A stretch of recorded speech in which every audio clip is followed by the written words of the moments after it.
En las últimas horas, la secretaria de Comercio Interior, Paula Español, salió a hacer controles en los supermercados con intendentes de Quilmes y de Malvinas Argentinas. Están recorriendo algunas zonas, empezaron con los controles.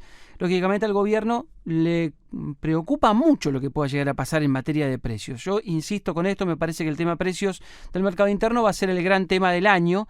Va a haber que seguir muy de cerca esto porque tiene un impacto directo en la inflación y porque inflación en año electoral genera muchísima efervescencia. Va a haber mucha política en el medio. Va a haber además una enorme cantidad de medidas que se van a tomar. Una de esas medidas, tal como lo anunció o por lo menos lo puso sobre la mesa la vicejefa de gabinete, Cecilia Todesca, en la semana que pasó, son las retenciones.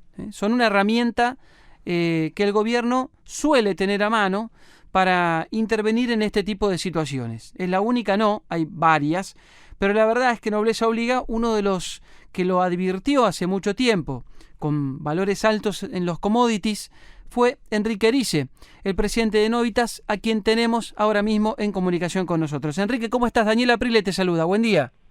Hola Daniel, buen día, ¿cómo andan ustedes? ¿Cómo estás? ¿Bien? Bien, Bueno, bien. yo hacía una introducción y empecé por el tema precios. Vos quizás estabas escuchando y bueno, decías, ¿por qué arrancamos a hablar de los precios del mercado interno? Pero son el gran problema para el gobierno y esto tiene mucha relación con los precios de los commodities, precios del mercado internacional.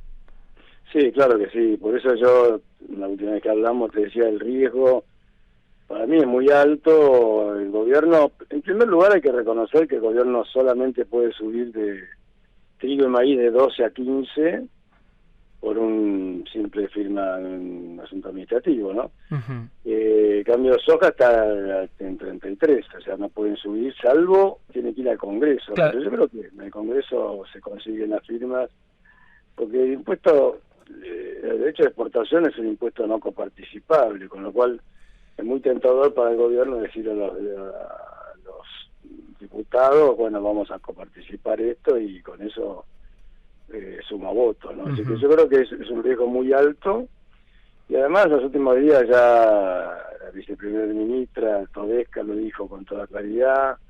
El 18 de diciembre, Cristina, en un acto que hubo en el Estadio Único de La Plata, también lo dijo con mucha claridad. Los precios tienen que ser, digamos, controlados. Dijo varias cosas que son claramente en esa dirección, ¿no? Ahora, Hay que alinear sí. salarios, precios, sobre todo los alimentos y tarifas, eso fue lo que dijo. Y hay que reivindicar, digamos, las medidas como cepos y medidas como los cupos de exportación. Eso lo dijo textualmente el 18 de diciembre. ¿Son la solución? No.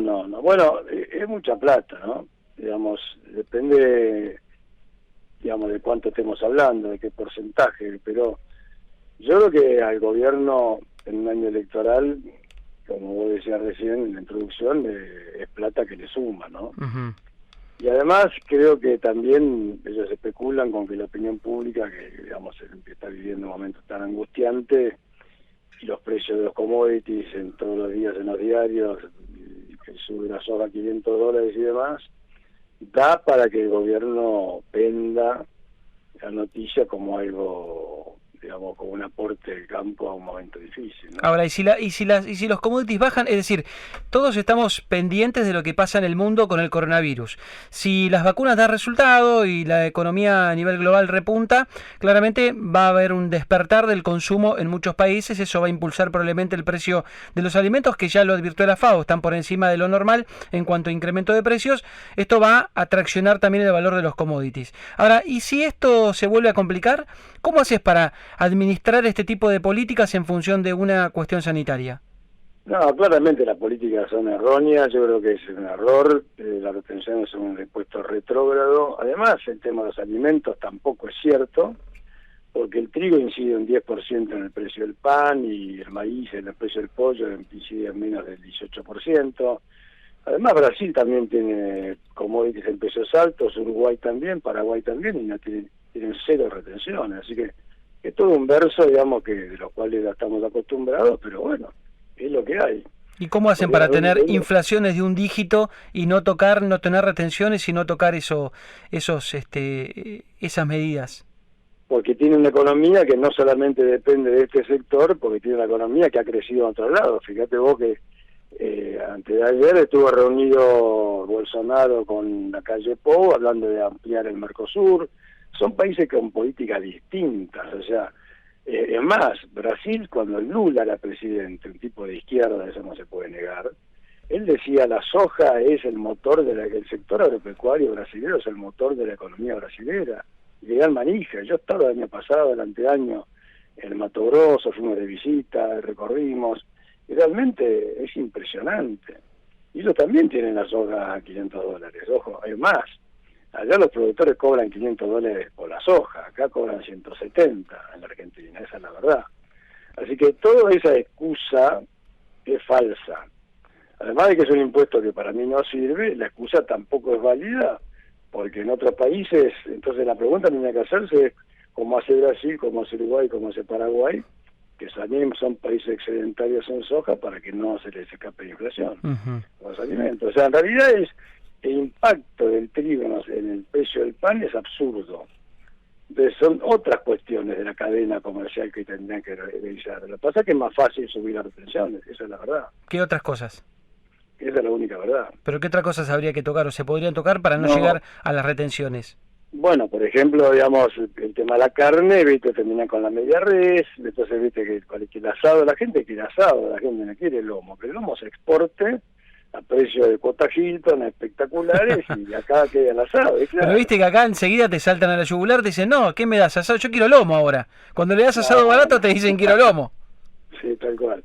Bueno, pero eso también, eso es un poco culpa repartida, los gobiernos de turno han sido todos igual, es muy tentador y es muy fácil meterle el manotazo a un sector que tiene poca representatividad política, esa es la verdad. Claro. Y alguna cuota de responsabilidad tendremos nosotros de no haber sabido, digamos, generar en la opinión pública un apoyo más importante del que tenemos, esa es la verdad. Sin duda, sin duda. Por último, Enrique, ¿qué pasa en Estados Unidos? Vos habías dicho, es una locura que Estados Unidos, la última vez que hablamos, no le queda casi soja y van a tener soja de nuevo recién en septiembre. China sigue comprando. ¿Cómo impacta eso en el mercado global y cómo puede impactar en la Argentina? Bueno, yo creo que la soja, cuando hablamos la última vez, creo que la soja valía 450, yo decía va a seguir subiendo, subió a 500, ahora se tomó un respiro porque al ingresar al circuito de la cosecha de Brasil, eso le pone un paño frío al mercado, pero la soja va a volver a subir, va a seguir subiendo. Estados Unidos, de la última vez que hablamos a hoy, ya vendió toda la soja. Con las ventas que salieron el jueves, hace 2 días, salieron las ventas que llegan al 97% del saldo portable y van 5 meses del ciclo comercial. Y no solamente la soja, ahora sumale el maíz, que es la nueva vedette, porque China salió antes de ayer a comprar 7 millones de toneladas en una semana. El UNRWA está diciendo que China va a importar 16 millones de toneladas de maíz. Yo te aviso ya, anotable, después me llaman entre 4 o 5 meses, van a importar más de 30 millones los chinos. Goldman Sachs, que es un banco de inversión, que asesora a mucha gente, que tiene mucha plata, dice que China este año va a importar 33 millones y dentro de 2 años 55 millones de toneladas de maíz. O sea, China tiene un problema no solamente de soja, sino también maíz, con lo cual el maíz también se complica. Estados Unidos va a terminar importando soja, acordate. Antes de septiembre Estados Unidos va a terminar importando soja. Ahora la pregunta es ¿de dónde? Claro. De Argentina lo veo difícil. Y de Brasil tiene vendido el 70% de la soja que está cosechando, ya está vendida. Claro. O sea, la frase es muy sencilla, los números no cierran. Y la única forma de que esto cierre, como hacen siempre Estados Unidos, es subir los precios para racionar la demanda. ¿A cuánto va a llegar la soja, entonces? Mi opinión es que con $500 la demanda no muestra ningún signo de racionamiento. Entonces tuvimos 4 episodios similares. El año 96, que subió el 50% la soja, el año 2004, que subió el 70%, el año 2008, 2009, que subió el 100%, y el año 2012, 2013, la soja de $650. Bueno, ahora Estados Unidos está peor que en el 2013. Cuando la soja llegó a 650, lo cual no quiere decir nada, eso no quiere decir que va a llegar a 650, lo que sí está evidenciando el mercado es que con $500 no hay razonamiento de la demanda externa. La demanda sigue vivita y coleando, entonces van a tener que subir más para evitar quedarse sin soja, porque vos pensás que si Estados Unidos, un tipo que hace alimentos balanceados en Illinois, dice, ¿qué hago? ¿Pago la soja $500 al farmer que la tengo acá al lado? ¿O tengo que esperar en agosto a traer soja de Brasil, que va a valer 520, más el flete de Brasil hasta Estados Unidos, más el flete de 1000 kilómetros desde el Golfo de México hasta Illinois? Le sale $650 puesta claro, ya, claro, la soja brasilera. claro. O sea, eso se llama trabajar a paridad de importación. Si Estados Unidos tiene que importar soja, la soja en Chicago va a valer $600. Entonces, ¿cómo lo soluciona? Y ya, o cierra las exportaciones, hace la Gran Moreno, o la Gran Kirchner, como la quieran llamar, o sube los precios, no hay otra. Totalmente. Esta fiesta sigue. Vamos a un esquema de suba de precios en el caso de la soja y el maíz seguro. Y el maíz, acordate, los números tampoco cierran en maíz. Claro. Y aparte la gente de Goldman Sachs sacó un artículo esta semana diciendo que está amaneciendo un superciclo de los precios commodities, que tiene que ver también con otra cuestión, que yo la estoy marcando mucho en las charlas. Se formó un grupo, un bloque regional entre China y 14 países más, los 10 países del grupo Asian, del sudeste asiático. Los más conocidos son Tailandia, Malasia, Singapur, Indonesia, Filipinas, más Corea del Sur, más Japón, más Australia, más Nueva Zelanda.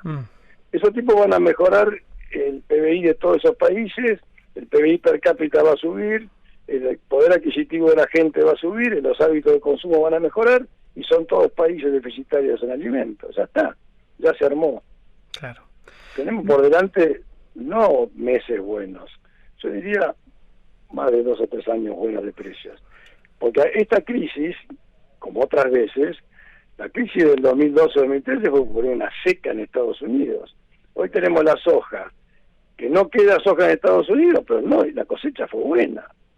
Es una crisis por exceso de demanda. Esto claro. Es mucho más interesante que el 2012-2013.